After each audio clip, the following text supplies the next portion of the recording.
Sometimes I just never want Halloween to end. What's going on, everybody? This is Christian Hanna Horror here today, and today I want to talk to you guys about my thoughts for Halloween Ends. You know, it's interesting. I find myself making this video a few days after I did my thoughts and expectations on Halloween Kills, and I'm having this idea in my mind of ending this for real, genuinely ending this, or would I want this to genuinely end? And it's so funny and interesting and poetic that when I get to thinking about Halloween Ends, I don't know that I truly want it to ever really end. Let's get into what I think should happen for this movie. So to do this, we need to go back a little bit and talk about Halloween Kills. I don't have specifics storyline-wise, but I do know this. I think it would be interesting and a lot of kahunas if we actually let Laurie Strode get killed in this movie. We can move this thing forward with the daughter and specifically the granddaughter, because I really got behind the other Strodes in this movie a lot. You know, those characters were actually done really, really well, and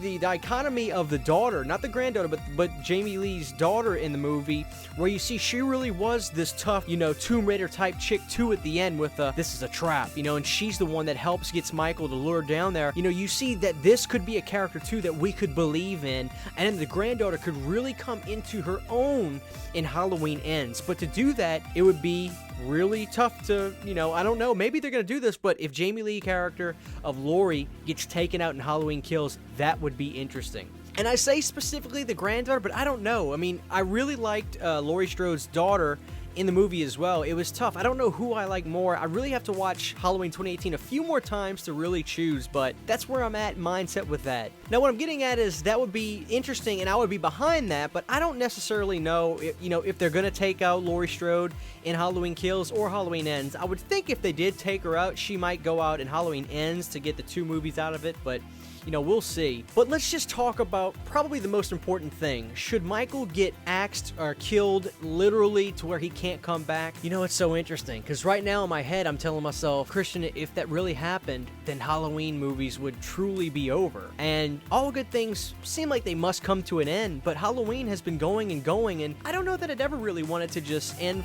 for real, you know? In the great words of, you know, Mustafa Akkad always said, you can never really kill him. You can shoot him and trap him, but you can't blow him up or cut his head off because, you know, then Michael's gone. Is it time? That's the question. Is it time for the Halloween movies to officially end? I can't say that I would be extremely upset if it happened that way, but, you know, after a few years after these movies would come out, would the fans want more? Would we be begging for more? What if we retconned and went to another direction? What if we started another series of the Halloween movies with a new timeline for Michael? One reason, though, I want to go back that I do think we should take out Jamie Lee Curtis's character of Laurie Strode in Halloween Kills is we can show that Michael has a new bloodline to go after besides Laurie Strode. Michael can have more blood that he can go after, you know, because when we saw Jamie Lee Curtis go out in Halloween Resurrection, the movie was aimless. It didn't really make sense. So Michael was just going to go back to his house. What was he going to do if nobody was there? Would Michael have just chilled? You know, he was living in some kind of tunnel. You know, it was just a weird movie.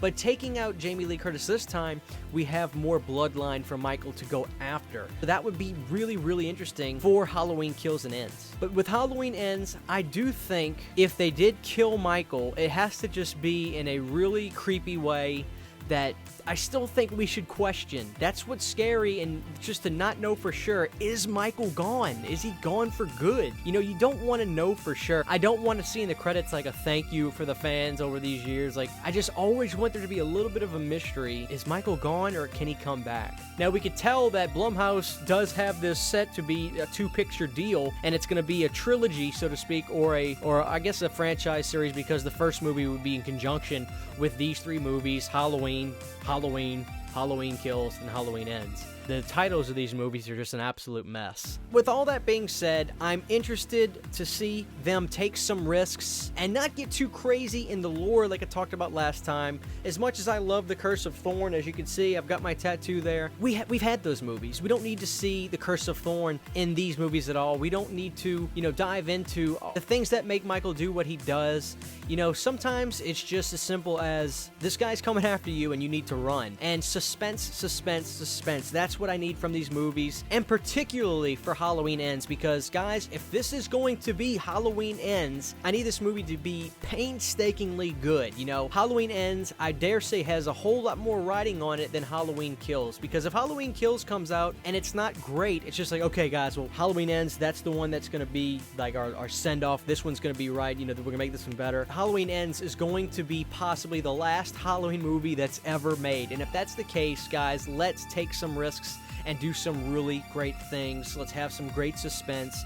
And again, with Halloween Kills, I'd like to see payoff gore. You know, it's 2019, it'll be 2021 when this movie comes out. Let's get some blood and guts in there, but payoff. Just like I said for Halloween Kills, let the suspense be the real part of those scenes and have some classy gore, if you will. But yeah, I don't mean to sound morbid. I'm not saying, you know, I want to see Laurie Strode die in the movie, but I think it would be really interesting to see Laurie get taken out and to see Michael then go after the daughter and granddaughter. That's what I would really like to see from these movies for some reason. But then again, if they're able to keep the family unit together and have Michael be a force against them strong enough to really withstand the three of them, then that's fine too. I just don't see it. You know, 3 against 1, even though it's Michael Myers, they've got so much of an edge, it would seem like. But all in all, guys, Halloween Kills and Halloween Ends, I'm more excited for Halloween Ends. I don't know why. I think Halloween Ends is just going to be a really important movie, more so than Halloween Kills. I just feel like it's got more writing on it to really live up to the legacy of Michael Myers. Thank you guys for watching this video. As always, please let me know what you're thinking for Halloween Ends specifically. Go back in my previous video where I talked about Halloween Kills and what I would like to see from that movie. This is Christian Hanna Horror. I want to thank you guys for watching my videos. Also, please check the description. We've got the Teespring with all kinds of great Christian Hanna Horror designs. We've got the Patreon where you can sign up and hear all the music that I make for my channel. Be sure to give this video a like and drop a comment, guys. It only takes a second, and we will see you guys next time.